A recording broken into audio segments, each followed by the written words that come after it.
నిన్నారా చేయొచ్చండి నా సాక్ష్యం. సరే ఈసారి చెప్తారు సాక్ష్యం చాలా పెద్దది. వేరే చెప్తాను. యేసుని వాగ్దానం.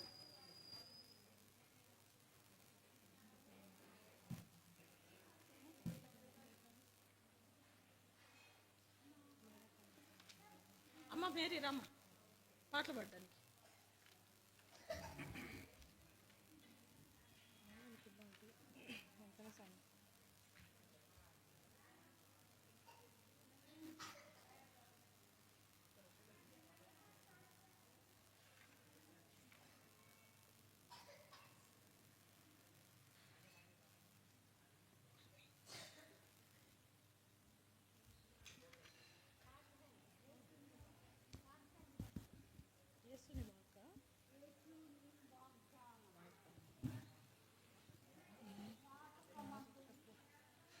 యేసుని వాగ్దానం జ్ఞాపకం అందించుకో.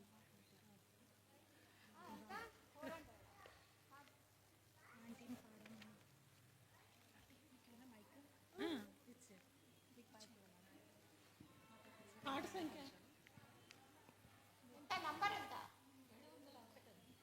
పాట సంఖ్య 701.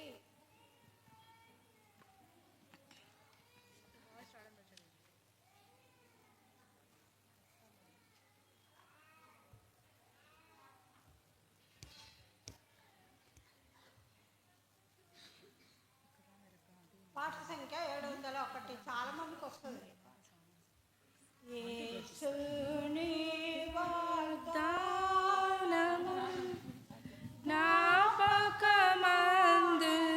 జ్ఞాపకమందుంచుకొని తుఫాను వీచిన శ్రమలన్నీ నీ చాటున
శ్రమలున్నా నీ చాటున నేనుండెదా, నీ చాటున నేనుండెదా. యేసు నీ వాగ్దానము జగమున యుద్ధ కలహములు శాంతి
ఇప్పుడు టైం లేదు.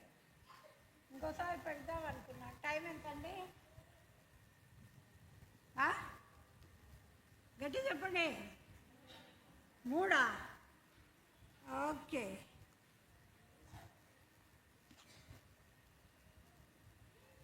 రెండుసార్లు పెట్టాలనుకున్నాను కానీ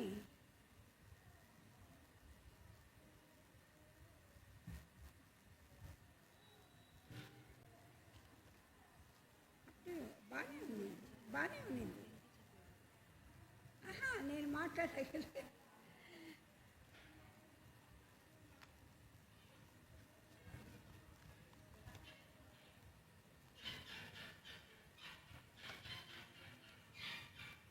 ఇప్పుడు మనం పాడుకున్న పాట మీదే మెసేజ్ అసలు, కానీ అది చాలా పెద్ద 1 అవర్ పోతుంది. మళ్ళీ మనం పోవాలి కదా మీటింగ్కు. అందుకనే ఓ చిన్న మెసేజ్ ఇస్తాం కదా. మనం ఫస్ట్ పాడుకున్నాము పాట ఏంటది? వాగ్దానాలు కదా.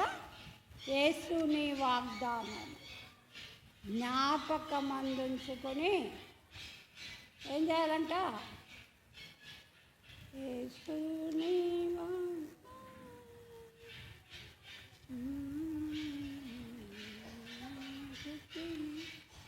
తుఫాను వీచిన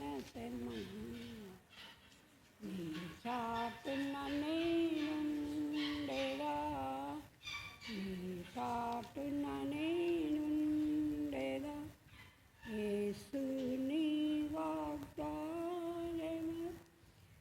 హెబ్రీలకు రాసిన పత్రిక 10వ అధ్యాయము 23వ వచనం. ఎవరు అండి ఇవి?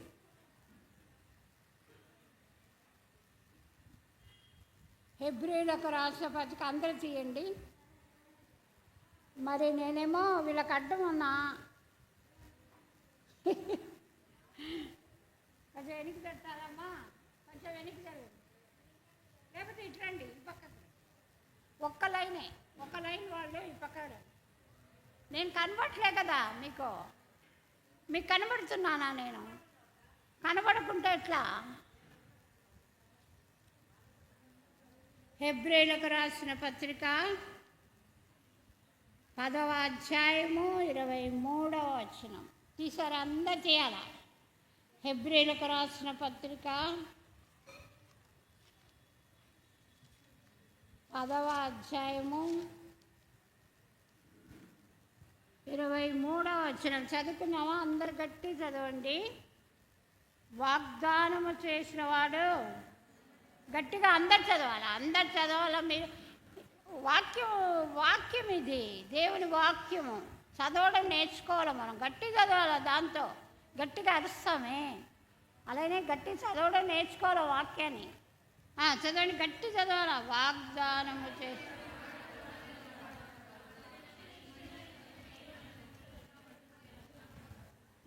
ప్రార్థన చేసుకుందామా? ప్రార్థన అంటేనే మోకరించాలి. దేనికి?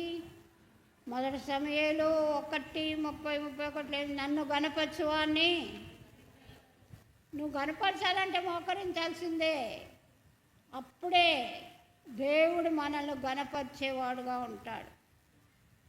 లేదు నేను అట్టే మోకాళ్ళ నొప్పులు పెద్దోళ్ళు అయితే పర్వాలేదు.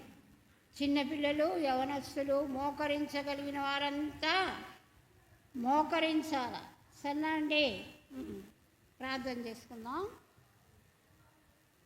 మా ప్రేమ గల ప్రేమ తండ్రి, కృపా సంపూర్ణదేవా, మీ నాన్నలు నిరంతరము ఏకరీతిగా ఉన్నదండి. మీ పాదం తెలుస్తున్నాను ఆయన.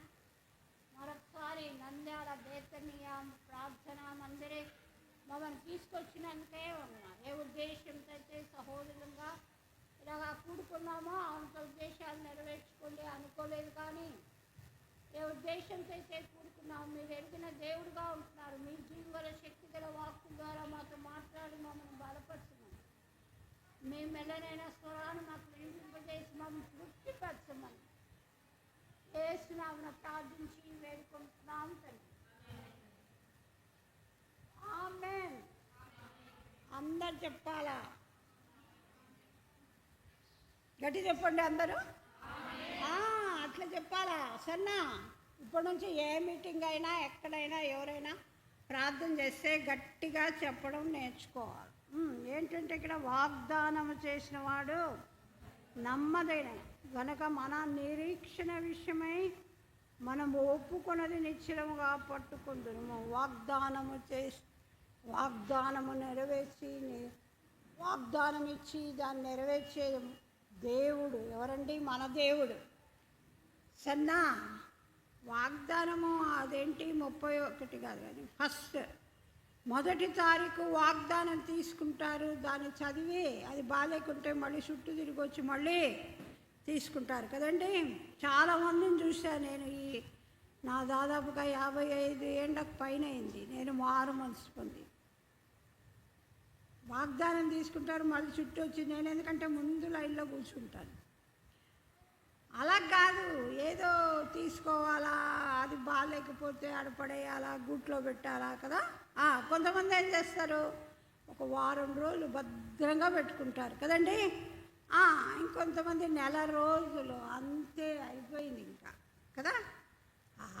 ఏం నెరవేరుస్తారు దేవుడు వాగ్దానం? కాదు, వాగ్దానాన్ని ఇచ్చి వాగ్దానాలు నెరవేర్చు దేవుడు. మన దేవుడు జీవంగల దేవుడు. వాగ్దానం చేసిన వాడు నమ్మదగిన వాడు కదండి. హెబ్రీలకు రాసిన పత్రిక 10వ అధ్యాయము 24వ వచనం. అందరు తీసి అందరు చదవాలి. హెబ్రీలకు రాసిన పత్రిక 10:24 చదవండి. కొందరు మానుకున్నట్టుగా సమాజముగా కూట మానక ఒకరినొకడు. చదవండి గట్టిగా, అందరూ చదవాల.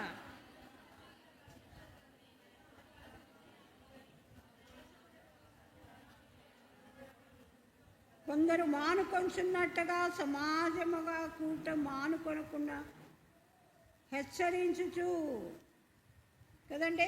ఈ వారం వస్తే ఎందుకు లేపు వచ్చే వారం పోయేది కదా. అన్ని పనులున్నాయో, ఎంత కష్టమో కదా. ఆదివారం, సోమవారం నుంచి శుక్రవారం, శనివారం దాకా మాత్రం రెగ్యులర్గా స్కూల్స్కు, కాలేజెస్కు, ఇంకా ఆఫీసెస్కు కదండి వెళ్తాం. ఇంట్లో ఉన్న వాళ్ళైతే ఇంటి పనులు చేసుకోవడానికి అక్క ఎక్కడుంది అక్క, ఖాళీ పిల్లలతోనే సరిపోతుందంట కదా. పిల్లలు ఇచ్చినందుకు దేవుడు అన్యాయిస్తుడా అండి? చెప్పండి. కాబట్టి సమాజముగా కూడుట మానుకోవద్దు. ప్రతి ఆదివారం కంపల్సరిగా తప్పకుండా రావాలి మందిరానికి. అది నీ ఇష్టం. దేవుని చేత నువ్వు గణపరచబడాలంటే, ఆశీర్వాదం పొందాలంటే అక్కడ రాసింది కదండి, సత్కార్యములు చేయుటకు ఒకరినొకడు పురికొల్పుకుందుము. కాబట్టి దేవుడు మనల్ని గణపరచాలంటే, ఆశీర్వదించాలంటే మనకేం కావాలండి? ఆశీర్వాదాలు కావాలా? దేవుడిని మనల్ని గణపరచాలా? అన్నిట్లో ఇదే ఒక్కటే కోరిక మనకుండేది.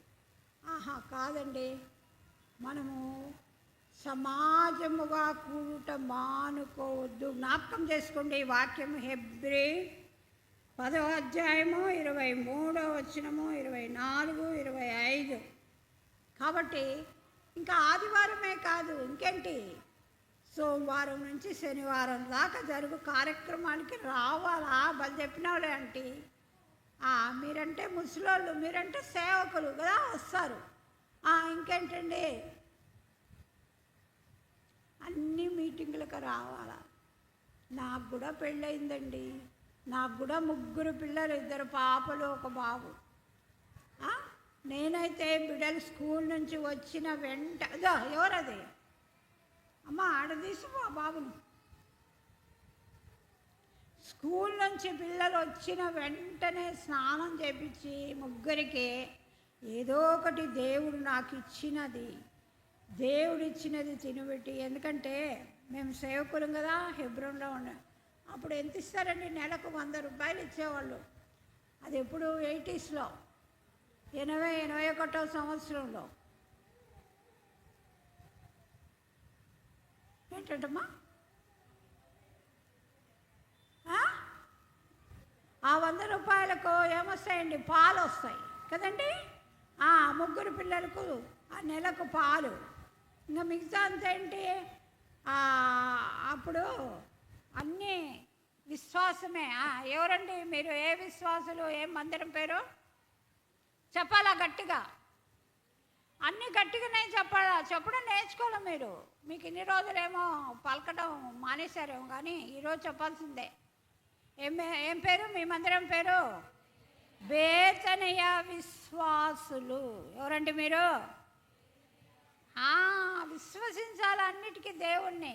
అప్పుడే మనం విశ్వాసులంగా రుజువుపరుస్తాం. ఆ దినాన ధవల సింహాసనం ఎదుట నిలబడినప్పుడు ఇంకా కొద్ది గడియలే ఉందండి. ధవల సింహాసనం ఎదుట నిలబడడానికి అంతా అయిపోయింది. ఆయన ద్వారం వద్దనే ఉన్నాడు. ఎప్పుడు వస్తాడో తెలియదు కదా. కాబట్టి ఇప్పటి నుంచైనా ప్రభువా నన్ను సిద్ధపరచును ఆయన అని అడగండి, ప్రార్థన చేయండి. కాబట్టి బేతనియలో ఉన్న విశ్వాసులు అప్పుడు అందరు కలిసండి. మాది కర్నూలు అండి. నేను కూడా 1968వ సంవత్సరం నుంచి. అప్పుడు అందరూ ఎక్కడుండేవాళ్ళు? బేతేల్. అది బేతేలా? బేతేలు మందిరం. అక్కడ అప్పుడు మిలాంటన్ అన్న ఉండేవాడు. అప్పుడు నేను కర్నూలు నుంచి అరవిందం గారు చాలామంది 10-15 మంది మీ సువార్తకు వచ్చేవాళ్ళం అండి. 3 రోజులు అక్కడే ఉండి చుట్టుపక్కలంతా సువార్త చేసినానండి నేను. అప్పుడు నేను యవ్వనస్తురాలు, నేను ఓని వేసుకునేదాన్ని అప్పుడు. ఎప్పుడు ఎంత 7th or 8th క్లాస్ అప్పుడు.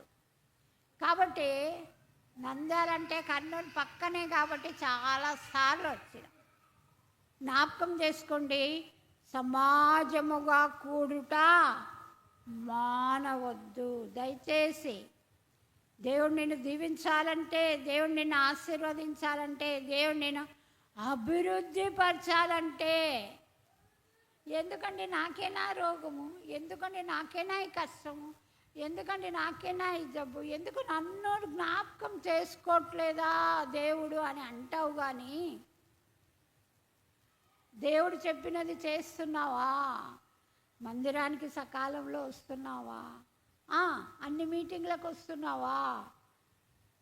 ప్రశ్న వేసుకో. రాకపోతే దేవుడు నిన్ను ఎట్లా ఆశీర్వదిస్తాడు? ఉదయకాలం లేచి బైబిల్ చదువుతున్నావా? ఎవరండి మనము? స్త్రీలము, ఇంపార్టెంట్ పర్సన్స్. జ్ఞాపకం చేసుకోండి, మనం ప్రాముఖ్యమైన వ్యక్తులము స్త్రీలంటే. ఏమో అంటే నువ్వు చెప్తున్నావు కానీ నాకు చదువు రాదు, నేను బలహీనరాలను, నాకేం తెలియదు అని నువ్వు చెప్తావేమో. దేవుడు అంటున్నాడు స్త్రీలారా. కాబట్టి మనం ప్రాముఖ్యమైన ప్రశ్న, ఇన్ని రోజులు గొనిగినావేమో, ఇన్ని రోజులు సనిగినావేమో, ఇన్ని రోజులు దేవుని మీద నింద మోపినావేమో, జ్ఞాపకం చేయి. ఇప్పుడు అన్నీ మర్చిపో. అయ్యో నేను ఎందుకు స్త్రీగా పుట్టినాను అని చాలామంది అంటారు కదండి. అట్లా ఎప్పటికీ అనవద్దు. ఆయన స్వరూపంలో మనల్ని చేసుకున్నాడు కదండి. ఆదికాండం ఇంటికి వెళ్ళినాక 1:27, 26, 27 చదవండి. ఆదికాండం 2:7 చదవండి. ఆయన రూపంలో మనము చేయబడ్డాము. ఆయన ఊపిరి మనలో, ఈ ఊపిరి ఎవరిది? ఆయనది. కాబట్టి శ్రీరంగా మనము ప్రాముఖ్యమైన పాత్రలం. జ్ఞాపకం చేసుకోండి, మర్చిపోడు దేవుడు. మన తండ్రి మనల్ని మర్చిపోతాడండి? చెప్పండి. అంటే ఇంకా పరలోకపు తండ్రి ఇంకెంత, ఆయన సృష్టించాడు, ఆయన ఊపిరిపోదు, ఆయన ఇంకెంత భద్రంగా మనల్ని కాపాడుకుంటాడు కదా. జ్ఞాపకం చేసుకోండి. తర్వాత యెషయా గ్రంథంలో ఉంది కదా. నేను ఎందుకు తీసి చెప్పట్లేదంటే టైం లేదు. ఆ యొక్క తీసి చెప్పేటాలకే టైం అంతా అయిపోతుంది కదా. ఎక్కడ చెక్కున్నాడు మనల్ని? ఆయన అరిచేతుల్లో చెక్కున్నాడు. మనందరికీ బాగా తెలుసు. శ్రీలంగా మనము భార్యలంగా, మనం చల్లులంగా ఉదయకాలం లేచి ఏం చేస్తాం? రాత్రే అందరూ శుభ్రంగా పాత్రలు కడుక్కుంటారు కదండి. ఎందుకంటే మార్నింగ్ లేచి మన భర్తకు, మన బిడ్డలకు ఏం చేయాలా? నాష్టాలు చేయాలా కదండి. ఇంకా టిఫిన్లు కట్టియాలా. కాబట్టి తొందరగా పని కావాలని రాత్రే కడుక్కున్నాం. కొంతమంది ఉదయం కూడా ఎప్పుడో ఒకప్పుడు కడుక్కుంటారు కదండి. శుభ్రంగా కడుక్కున్నాక ఏం చూసుకుంటారు చెప్పండి? బాగా రుద్ది ఏం చూసుకుంటారు చెప్పండి? ఆ, చేతులు చూసుకుంటారు కదా. మనమే పాత్రలు కడిగినప్పుడు, గుడ్లు ఉతికినప్పుడు, స్టవ్ తుడిచినప్పుడు, ఆ గట్ట తుడిచినప్పుడు, షింక్ తుడిచినప్పుడు అన్నిటికీ శుభ్రంగా బాగా రుద్దుకొని చూసుకుంటాం, బాగున్నాయా లేవా నా చేతులు కదా. ప్రభు ఏమంటున్నాడు, నా అరచేతుల్లో నిన్ను చెక్కుకున్నాను. అప్పా, ఎప్పుడో 24 గంటలు మనమైనా తుడుచుకొని ఇంకా చేతులు చూసుకోము. ప్రభు 24 గంటలు మనం చూసుకుంటూనే ఉంటాడండి, మర్చిపోద్దు. స్త్రీ భార్యగా, తల్లిగా మర్చిపోవద్దు. నువ్వు ప్రాముఖ్యమైన వ్యక్తివి. ఇన్ని రోజులు అనుకొని ఏడ్చినావేమో, బాధపడినావేమో, ఎందుకు ప్రభువా నన్ను స్త్రీగా పుట్టి ఎందుకు నాకు ఈ పరిస్థితి రావాలని ఏడ్చావేమో. మానేసే. ఇంత గొప్ప దేవుడు, తండ్రి, ప్రియుడు, నీ ప్రియుడు నీకుంటున్నాడు. ఆయన ఎప్పుడు చూసుకుంటూనే ఉన్నాడు. నా అరచేతుల్లో నిన్ను చెక్కుకున్నాను. కాబట్టి భయపడొద్దండి, దిగులు అందుకే ఈ సంవత్సరం వాగ్దానం అది. భయపడకూడదు, దిగులు పడకూడదు. ఎన్ని వచ్చినా, నా జీవితంలో మా తండ్రి చిన్నప్పుడే చనిపోయాడు. నేను 5th క్లాస్లో ఉన్నప్పుడే హార్ట్ అటాక్ వచ్చి మరణించారనమాట. కాబట్టి అప్పటి నుంచి మా అమ్మకు 7గురం మేము. అయితే తనే పోషిస్తూ వచ్చింది. దేవుని యొక్క సహాయం, వాళ్ళు దేవుని నమ్ముకున్నారు కాబట్టి, మా అమ్మ మా నాన్నమ్మ, కాబట్టి వాళ్ళకు కూడా విశ్వాసం అంటే ఏంటో తెలుసు. కాబట్టి విశ్వాసులంగా విశ్వాసాన్ని రుజువుపరచాలి. ఎప్పుడు దేవుని సన్నిధికి వచ్చినప్పుడు ఉదయకాలం లేస్తేనే ఎక్కడికి వెళ్తామండి? కిచెన్కి వెళ్ళి స్టవ్ దగ్గరికి వెళ్తాం ఫస్ట్ కదండి. ఎందుకు? టైం అయిపోయింది, బ్రేక్ఫాస్ట్ చేయాలా, నాష్టా చేయాలా, టిఫిన్లు కట్టాలా, అదే చూసుకుంటా, టైం చూసుకుంటా ఫస్ట్ స్టవ్ దగ్గరికి వెళ్ళి ఏంటి స్టవ్ అంటిస్తాం. ఏం పెడతాం దాని మీద? పాలు పెడతాం కదండి. తర్వాత ఏం చేస్తాం? మోకరిస్తాం. మోకరించి ప్రార్థన చేస్తాం. తర్వాత బైబిల్ చదువుతారు. అప్పటిలోకి ఆ ప్రార్థన చేసేటోళ్ళకి ఆ పాలు ఏమవుతాయండి? చెప్పండి, చెప్పాలా మీరు? పొంగిపోతాయి, మర్చిపోతావు. ప్రార్థన చేస్తూ ఉంటావు, పాలు పొంగిపోతాయి. అంతే. శత్రువు స్టార్టింగ్లోనే, మొదట్లోనే ఏంటి? నిరుత్సాహం, బాధ. అయ్యో పాలు పొంగినాయే. ఇంకా నిరుత్సాహంలో ప్రార్థన చేయవు, బైబిల్ చదువు కదా. కాబట్టి శత్రువు అలాగా మనల్ని దేవుని నుంచి దూరం చేసేదిగా ఉంటుంది. కాబట్టి ఒక 5 నిమిషాలు ముందుగానే లేచి 5 నిమిషాలు ప్రార్థన చేసుకోండి. 5 నిమిషాలు బైబిల్ చదువుకోండి. డైలీ ఉదయకాలము నీ యొక్క వాక్య భాగం ఏంటో. కాబట్టి దేవుని వాక్యం చదవాల. తర్వాత స్టవ్ అంటించు. నీ టైం దేవుడు సేవ్ చేసి నీ యొక్క టయాన్ని దేవుడు సద్వినియోగపరుస్తారు. ఎలా నేను చెప్తాను సన్నా. కాబట్టి మనం దేవుని యొక్క వాక్యాన్ని ఉదయకాలంలో లేచి ప్రార్థన చేసి దేవుని వాక్యం చదివినప్పుడు ఆ వాక్యం ద్వారా మనల్ని బలపరుస్తాడు, ధైర్యపరుస్తాడు. ఆ దినమంతటి కొరకు ఏ సమస్య వస్తుందో, భర్త ఏమో ఆఫీస్కి పోతాడు, పనులకు పోతారు, పిల్లలు స్కూల్స్కు కాలేజీకి పోతారు, నువ్వు ఒక్కదానివే ఉంటావు ఇంట్లో, ఎటు తోచని పరిస్థితి. ఏంటో ఒక సమస్య వచ్చేసింది, ఏం చేయాలి అప్పుడు? ముందుగానే దేవుడు వాక్యం ద్వారా నీతో బిడ్డా, నా ప్రియమైన బిడ్డ, ధైర్యంగా ఉండు, భయపడుకుము. ఇంకా ఆ వాక్యంలోనే ఉండిపోతుందండి. నువ్వు ఏం చెప్పాలో ఆ వ్యక్తికి, ఎవరైతే సమస్యలు నీ వద్దకు వచ్చి నిన్ను కలవరపరుస్తారో, ఏం చెప్పాలో దేవుడు సహాయం చేస్తాడు. సన్నా అండి. అలాగా ఉదయకాలం మా సేవకుడు ఎప్పుడు చెప్పేవాడు, మనం శరీరానికి ఎన్ని పూట్ల ఆహారం తీసుకుంటామండి? గట్టి చెప్పండి. చెప్పేదేదో గట్టి చెప్పండి. 3 పూటలు కంపల్సరీ తినేవాళ్ళు. టీకి కూడా స్నాక్స్ తింటారు కదా. గంటకు తినేవాళ్ళు కూడా ఉంటారు కదండి. ఆశ వాళ్ళకి తినాలని, వాళ్ళ ఇంట్లో ఉంది కాబట్టి తింటారు. సరేలేండి, కంపల్సరీ 3 పూటలు తినాలి. అట్లనే మనం కూడా ఆత్మలో క్షేమాభివృద్ధి చెందాలంటే, ఆత్మలో ఎదగాలంటే మా సేవకుడు చెప్పాడు 3 పూటలు బైబిల్ చదువు. అట్లెట్లా అక్క, అట్లా ఎట్లా ఆంటీ అని మీరు అనొచ్చు కదా. 3 పూట ఉదయం చదువుతామంటే రాత్రి చదువుతాము, మధ్యాహ్నం కష్టం అంటే స్కూల్కి వెళ్ళాలా, కాలేజీకి వెళ్ళాలా, ఇంకా ఆఫీసెస్కి వెళ్ళాలా కదండి, ఎన్నో పనులు ఉంటాయి. ఇప్పుడైతే మనకంత పిల్లలకు మోత బరువులు వచ్చినాయి కదండి, ఇంత బ్యాగ్స్ వేసుకొని పోతూ ఉంటారు కదా, చాలా బాధ వేస్తుంది కదా. అప్పుడు మనం ఏం చేసేవాళ్ళము, 2 కిలోమీటర్లు 3 కిలోమీటర్లు మన స్కూల్ ఉంటే ఇక్కడ పెట్టుకొని పోతాం కదండి. అప్పుడు ఆ కాలం. తర్వాత నేనేం చేసేదాన్ని అంటే మారు మనసు పొందినాక పైన బైబిల్ పెట్టుకొని మధ్యాహ్నము చెట్ల కింద వెళ్ళి, తర్వాత భోజనం అయినాక టిఫిన్ బాక్స్ తీసుకెళ్తాం కదా, భోంచేసి బైబిల్ చదివా. నా పోర్షన్ నాది ఏదైతే బైబిల్లో నుంచి నేను రోజు చదువుతున్నాను, అలాగా 3 పూటల్లో సంవత్సరంలో బైబిల్ ముగించేదాన్ని అండి. ఎప్పటి నుంచి అండి, 1968 నుంచి చదవచ్చండి, ఎందుకు చదవకూడదండి. కాబట్టి 3 పూటలు చదివితే దేవుని వాక్యం అలాగనే మనకేంటి జ్ఞాపకం ఉంటుంది, హృదయంలో భద్రపరుస్తుంది. ఏ కష్టం, ఏ బాధ, ఏ నింద, ఏ అవమానం, ఏ అనారోగ్య పరిస్థితి వచ్చినా ప్రభు ఆ యొక్క వాగ్దానాన్ని జ్ఞాపకానికి సరే అండి. ఇప్పటి నుంచి మధ్యాహ్నం కూడా వాక్యం కొద్దిగా చదవడం నేర్చుకోండి. సమాజముగా వాగ్దానం చేసిన వాడు మన నిరీక్షణ విషయం మనం ఒప్పుకున్నదాని కొందరు మానుకున్నట్లు సమాజముగా కూడుట మానవద్దు. అన్ని మీటింగ్లకు వెళ్ళేదాన్ని అండి నేను. ఏ మీటింగ్లకు? ప్రార్థన మీటింగ్కి వెళ్తాను, బైబిల్ స్టడీకి వెళ్తాను, చిన్నదాన్నే.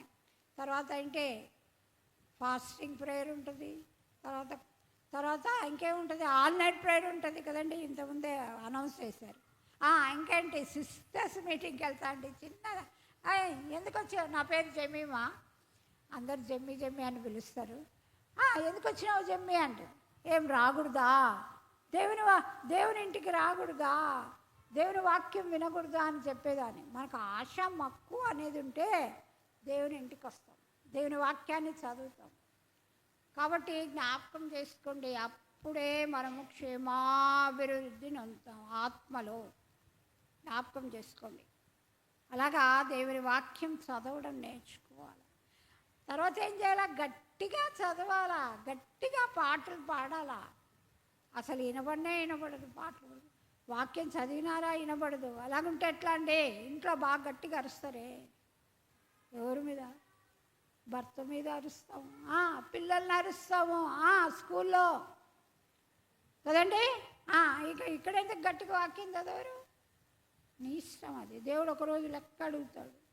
అన్నిటికీ ఒకరోజు ఆ ధవల సింహాసనం ఎదుట నిలబడినప్పుడు లెక్క చెప్పాలి కదండి. ఏంటంటే మనం చదువుకునేది వాగ్దానము చేసిన వాడు నమ్మది. రెండవది 2 కొరింథీ 1:20 అందరు చేయాలి. 2 కొరింథీలకు రాసిన పత్రిక తీసేదాకా చదవకూడదు, అందరు చేయాలి. 2 కొరింథీ 1:20 చదవండి, అందరు చదవాలా.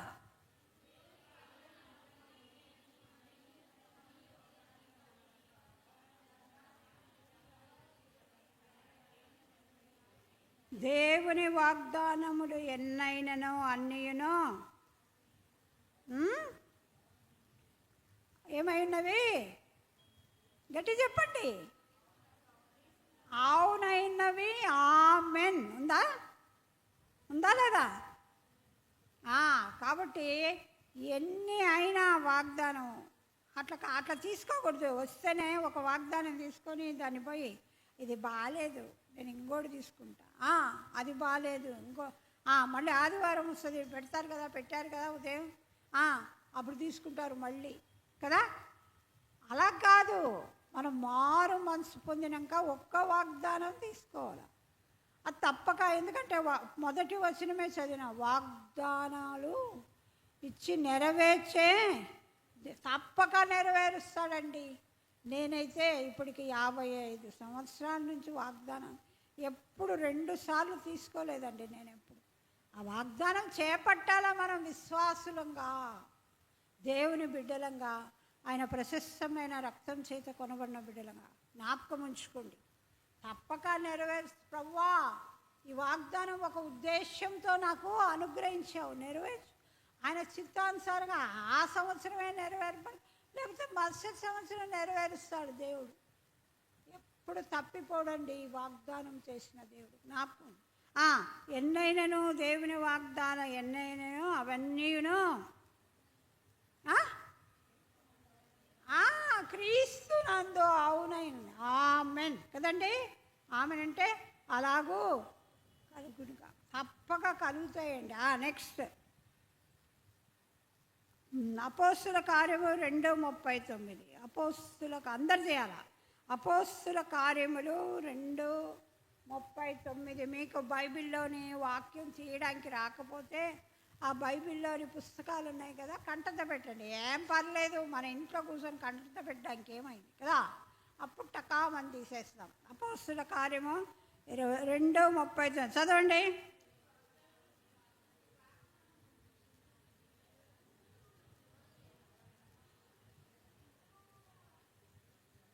ఈ వాగ్దానం ఎవరెవరికంటండి? మీకును, మీ పిల్లలకును, మీ దూరస్తులందరికీ చెందును. కాబట్టి జ్ఞాపకం ఉంచుకోండి, వాగ్దానాలు నీకే కాదు, నీ పిల్లలకు కూడా.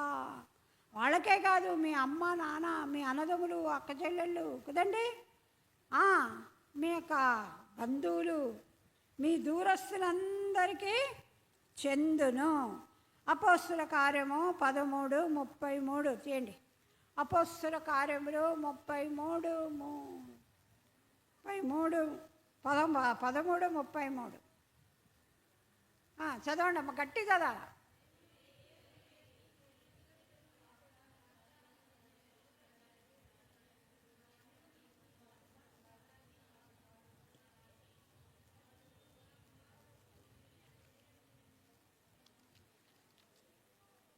అపోస్తుల కార్యము 13. దానికి ముందు మనం చూసుకున్నాం కదా,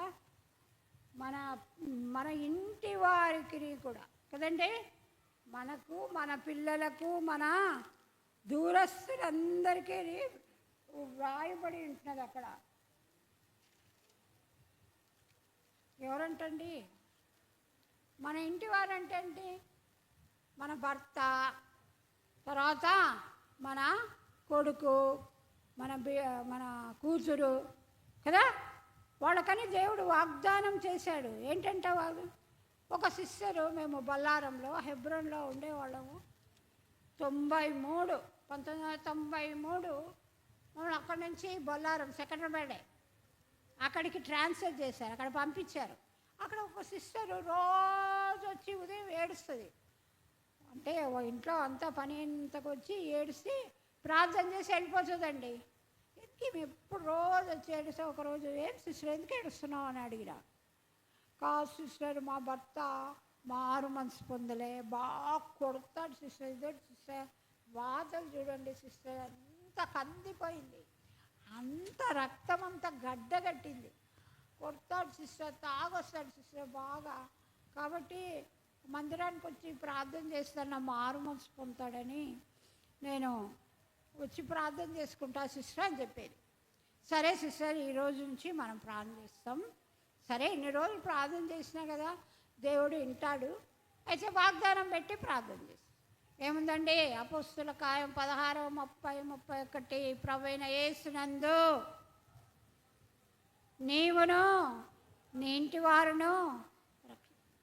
అపోస్తుల కార్యము 16వ అధ్యాయము జ్ఞాపకం పెట్టుకోండి. మీ ఇంట్లో మీ భర్త రక్షింపలేదేమో, మీ బిడ్డలు రక్షింపలేదేమో, ఇంకెవరు మీ అమ్మ నాన్న రక్షింపలేదేమో, మీ అన్నదమ్ములు అక్కచెల్లెలు రక్షింపలేదేమో, తర్వాత మీ క్లాస్మేట్స్ రక్షింపబడలేదేమో, మీ టీచర్స్ మారు మనసు పొందలేదేమో, ఇంకా కాలేజ్లో నీ ఫ్రెండ్స్ మారు మనసు మీ కొలీగ్స్ ఎవరైనా మారు మనసు ప్రార్థిస్తున్నావేమో. ఎన్నో ఏండ్ల నుంచి ఏడ్చి ఈ వాగ్దానం పెట్టి ప్రార్థన చేయి. నేను చెప్పానండి, అంతే అండి.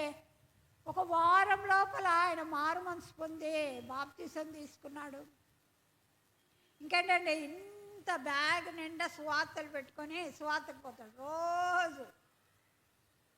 కాబట్టి దేవుడు వాగ్దానాలు ఇచ్చి వాగ్దానాలు నెరవేర్చి దేవుడు జ్ఞాపకం ఉంచు. కాబట్టి వాగ్దానాన్ని పెట్టి మనం వాక్యం పెట్టి వాక్యంలో అన్ని వాక్యం పెట్టి ప్రార్థన చేయించండి. మన ఏ సమస్య అయినా మనకు వచ్చిన ఏ సమస్య అయినా, అందుకే నువ్వు బైబిల్ చదవాలా. నువ్వు బైబిల్ చదివితే పెద్ద పెద్ద అధ్యాయులు పెద్దగా ఇన్ని చదవద్దండి. మీకు టైం లేకపోతే కొంచెం కొంచెం చదువుకుంటారండి సన్నా. అలాగా ఆ బ్రదరు మారు మనసు పొంది దేవుని పరిచర్యలో వాడబడేవాడుగా. కాబట్టి మీకును మీ పిల్లలకు మీ దూరస్తులందరికీ వ్రాయబడింది. అయిపోయిందా? ఏం చదివినాం చెప్పండి. అపోస్తుల కార్యము 13:13 ఒకరు గట్టి చదవండి అమ్మా. అపోస్తుల కార్యం 13:13 చదవండి.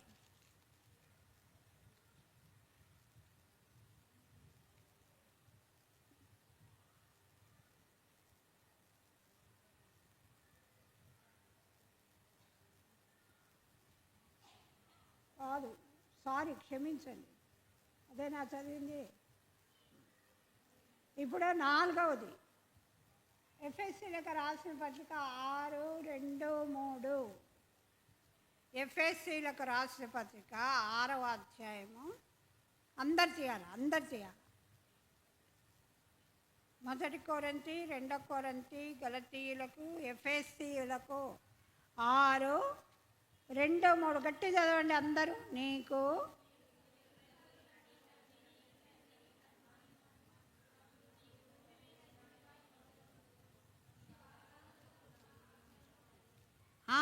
తండ్రిని తల్లిని ఏం చేయాలి? మనము సన్మానించాలి. జ్ఞాపకం పెట్టుకోండి యవనస్తులు, చిన్నపిల్లలు. అమ్మను నాన్నని ఇష్టం వచ్చినట్లు మాట్లాడకూడదు సన్నా. నీకు మేలు కలుగునట్టును, మనకు మేలు కలగాలంటే తండ్రిని తల్లిని సన్మానం. అప్పుడు నువ్వు భూమి మీద దీర్ఘాయుష్మంతుడు. ఇది వాగ్దానంతో కూడిన ఆజ్ఞల్లో మొదటిది. జ్ఞాపకం చేసుకోండి. మన తండ్రిని తల్లిని సన్మానించడం నేర్చుకోవాలి.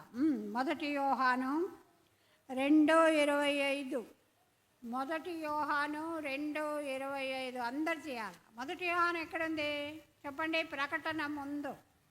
హెబ్రీలకు రాసిన పత్రిక, యాకోబు పత్రిక, పేతురు అయినాక 1 యోహాను 2:20 గట్టి చదవండి. నిత్య చదవండి అందరూ. దొరికిందా లేదా? నిత్య జీవం, నిత్య జీవము, నిరంతరము జీవించే జీవితం మనకు తెలుసు కదా అందరికీ. యోహాను సువార్త తీయొద్దండి. యోహాను సువార్త 5:24. నా మాట విని నన్ను పంపిన వాని యందు విశ్వాసం ఉంచువాడు నిత్య జీవం, వాడు మరణములో నుండి దాటి ఉన్నాడని మీతో నిశ్చయముగా చెప్పు. కాబట్టి నిత్య జీవం. మనం ఎప్పుడైతే పాపాలు ఒప్పుకుంటామో, ఇంకా ఇక్కడ ఎవరైతే పాపాలు ఒప్పుకోకపోతే ఈరోజైనా పాపాలు ఒప్పుకొని ఈ నిత్య జీవాన్ని పొందండి. ఆయనే నిత్య జీవము అనుగ్రహించినది తాను చేసిన వాగ్దానము. దేవుడు వాగ్దానం చేశాడు మనకు. నెక్స్ట్ తీతు రాసిన పత్రిక 1:4. తీతు ఎక్కడుంది? హెబ్రీలకు రాసిన పత్రిక ముందు తీతు కదా. హెబ్రీలకు రాసిన పత్రిక ముందు తీతు.